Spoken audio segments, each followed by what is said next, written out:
Donald Trump is owned by the very same interests that own the U.S. Congress, and the policies are to continue to destroy the Middle East. Right. I do believe that they're going to head into Syria and go ahead and bring in U.S. troops, and a lot of those U.S. troops who saw what happened with Syria in the last couple of weeks came out and made some amazing YouTube videos and said, what the hell are you doing, Donald Trump? So for me, and aside from that, the United States never fights anybody who can fight back.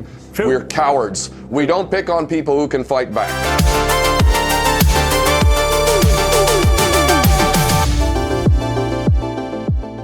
But I wouldn't say he's crazy. As a matter of fact, I think he's actually quite rational, because the most important thing for the regime in North Korea is survival. Why would they risk everything to bait the Americans and bait the South Koreans? Because I'm not a military man here, but if the North Koreans were to start any kind of military offensive against one of its neighbors, that country would probably be incinerated in a matter of hours.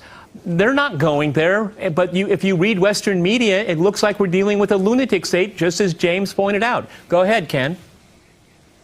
Well, I really believe this is more smoke and mirrors than anything else, and I think the timing couldn't be more obvious.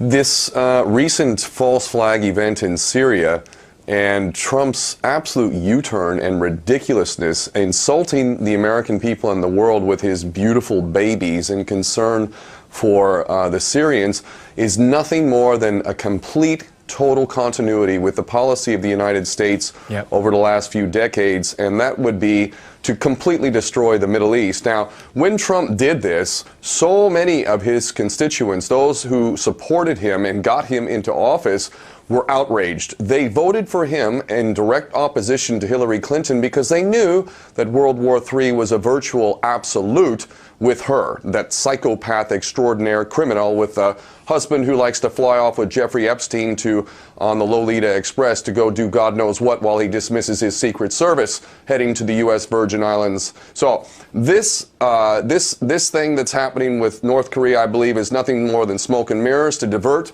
from the real policies which are going to be continued, because Donald Trump is owned by the very same interests that own the U.S. Congress, and the policies are to continue to destroy the Middle East. Right. I do believe that they're going to head into Syria and go ahead and bring in U.S. troops, and a lot of those U.S. troops who saw what happened with Syria in the last couple of weeks came out and made some amazing YouTube videos and said, what the hell are you doing, Donald Trump? So for me, and aside from that, the United States never fights anybody who can fight back. True. We're cowards. We don't pick on people who can fight back. If I were South Korea, I would make sure I would have as many defensive capabilities as I could to deter aggression. Go ahead. Well, if Iraq taught the world anything, it is, and Libya for that matter, giving up its nuclear program, the world has been taught, if you want to avoid the empire's wrath, make sure you arm yourself to the teeth, because disarming yourself is not going to serve any protection at all.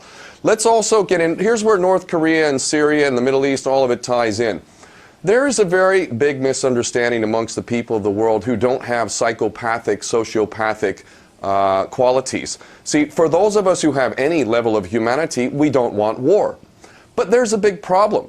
Those who are in charge actually have a major incentive to have war. Now, the bankers who run the world, literally by having an infinite supply of money, while us dupes allow ourselves to pay interest, interest when we could print that money ourselves, and let's get to JFK, who was going to end that by issuing United States notes as opposed to Federal Reserve notes, which of course is a private bank. Ken, let me jump in here. We're going to go to a short break, and after that short break, we'll continue our discussion on North Korea and other issues. Stay with RT.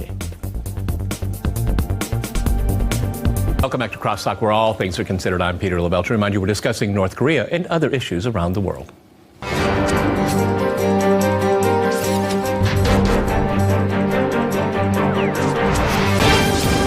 Okay, let me go back to Ken here. Two things about Crosstalk that people complain about. I have to go to a hard break in the middle, and it's too short. So I cut you off in the first half. Please continue, my friend.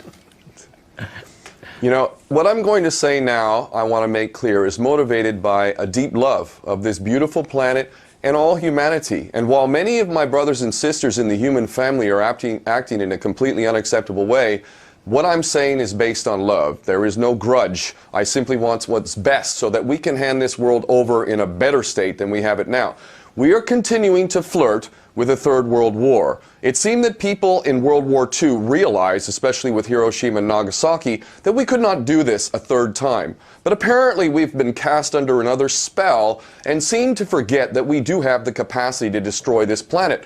Now, those of us who have any kind of sanity and humanity realize the dangers of this, but those who are running the world through the control of finance have a major incentive to incite war, because more important than the money that they control is the most important parameter of a tyrannical system, a tiny minority ruling over the masses. And that principle is you will never be able to rule people if you cannot divide them. So you must divide them. What divides people more than anything else? War, mass murder, horrendous crimes, torture, things like that are good in the view of a banker. So the bankers have a major incentive just as a carte blanche reality of where they are. But right now they have an extra added incentive, and that incentive is that the consciousness of humanity is rising. And many of the key principles of the tyrannical system we're dealing with are being exposed. And there's an elephant in the room that I'm going to get into after the other guests talk, because it's an important elephant that we seem to be ignoring. But the major point that I want to make right now is that those who are in charge of this world have a major incentive to instigate a third world war. And this is where I would disagree with my brother Mohammad there in Russia if you think that logic and rational behavior and sense is the guide, because attacking North Korea would be catastrophic, of course. And I used to live in Hawaii. Hawaii may well be incinerated, literally. Hawaii would be a primary target, and I love my Hawaiian brothers and sisters, and I'll be damned if I'm going to sit by and say nothing that is relevant to that situation because I'm afraid of the consequences. So I'm going to get back to the elephant in the room after the other guests have a chance to talk. But make no mistake, those who are running this world right now have a major incentive for a third world war. Well, you know, one of the interesting things, you mentioned the third world war, you know, Ken... Another place that we can go to, we can go to is Iran, which I'm heading back to again.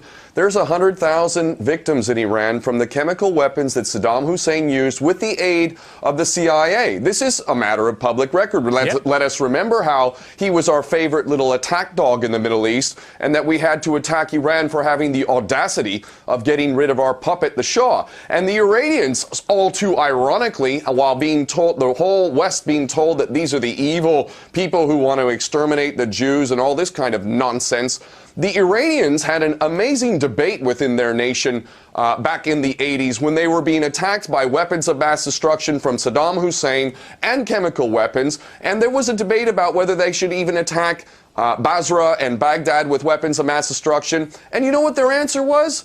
No, we can't, because we're a God-fearing nation and it would be immoral and God would not approve. So this is yet another example, 100,000 victims of chemical weapons in Iran. So yeah, America's moral authority hasn't existed for decades. And I have been shocked that even back in 2003 that people were talking about weapons of mass destruction in Iraq. Excuse me, the United States is the biggest producer, distributor, and user of weapons of mass destruction, and it's going to be the moral authority to talk about who can and can't have them?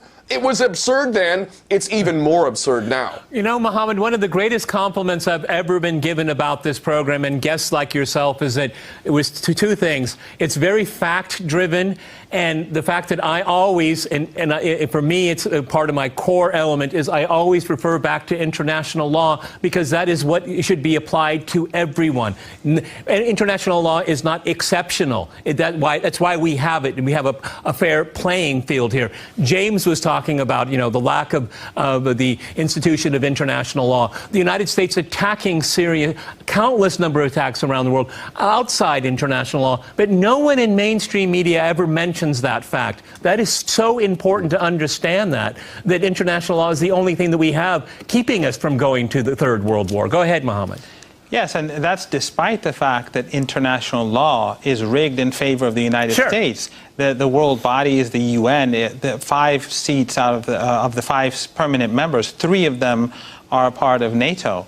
So, but despite all the fact that the laws work to their benefit, they don't even tolerate that anymore, especially after the collapse of the Soviet Union and the Iraq War and Afghanistan and so on.